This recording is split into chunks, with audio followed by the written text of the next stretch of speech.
सत्य को स्वीकारें और पूरे देश से माफी मांगने का काम करें। The defense minister has let down the country. He must clarify and he must apologize to the nation through the parliament because he has let down the country and he has taken the line of Pakistan. संसद में दूसरे दिन भी संग्राम छिड़ा रहा। विपक्ष हमलावर था कि आखिर एलओसी पर पाकिस्तान की करतूत पर भारत के रक्षा मंत्री क्यों पर्दा डाल रहे हैं। Please do not stop it now. It is going to affect the entire democratic league. वो क्यों खुलकर नहीं बता रहे कि पुंछ में 5 जवानों को पाकिस्तानी फौज ने कत्ल किया। रक्षा मंत्री ने पाकिस्तान आर्मी को क्लीन चिट दे दी और पूरी तरह से उनको दोष मुक्त कर दिया। रक्षा मंत्री यहाँ आए, इस सत्य को स्वीकारें और पूरे देश से माफी मांगने का काम करें। आज का जो स्टेटमेंट दिया है डिफेंस मिनिस्ट्री ने, सुबह डिफेंस माने आर्मी ने और शाम को जो मिनिस्टर ने स्टेटमेंट दिया उसमें काफी अंतर है। इसलिए हम चाहते हैं रक्षा मंत्री इसका जिम्मेदारी लेके देशवासियों के सामने माफी मांगना चाहिए।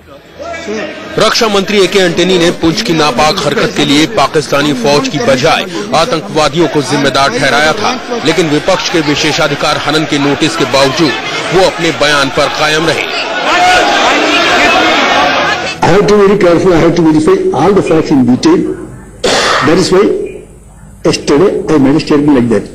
Today Army Chief has gone to that area. If he come back, if I get some other details, I will come back to you.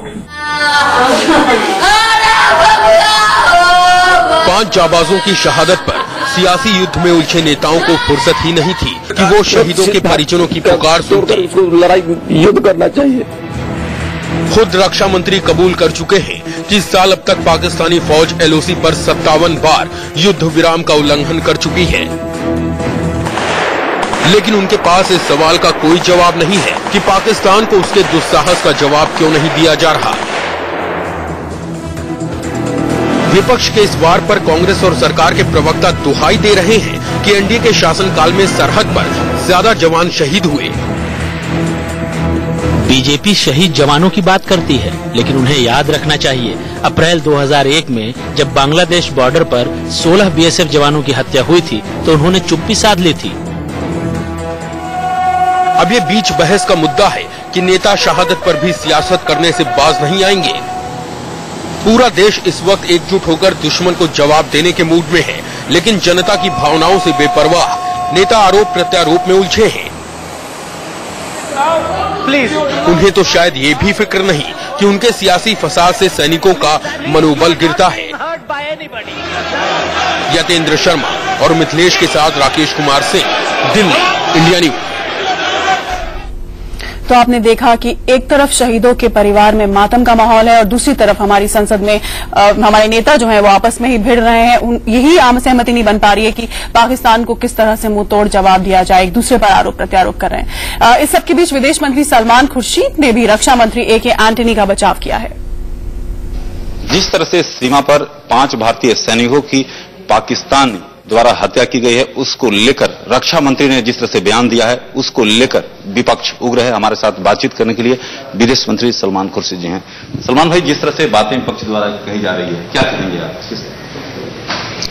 मैं तो ये मानता हूं कि ये बड़ा दुख का विषय है कि जब कोई संवेदनशील घटना ऐसी घटती है और देश एक भाषा में और एक ध्वनि में इस बात का सामना करे और जवाब दे, तब लोग पॉलिटिकल पॉइंट स्कोर करना शुरू करें।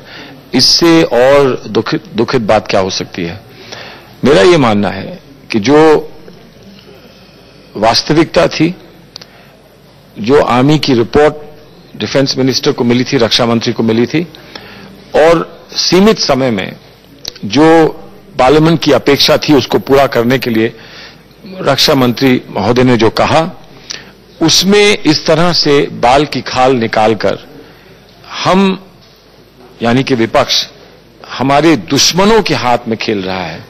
हमारे दुश्मन चाहते हैं कि एक छोटी सी घटना घट जाए और उसको लेकर एक बवाल ऐसा बन जाए कि ये लगे कि हम लोग बटे हुए हैं। जो खेद और दुख उस घटना का हमें है, उसका अधिकार किसी और को हमसे ज्यादा नहीं है। हमारी जिम्मेदारी है कि हमारे नौजवानों की हम सुरक्षा रखें। हमारे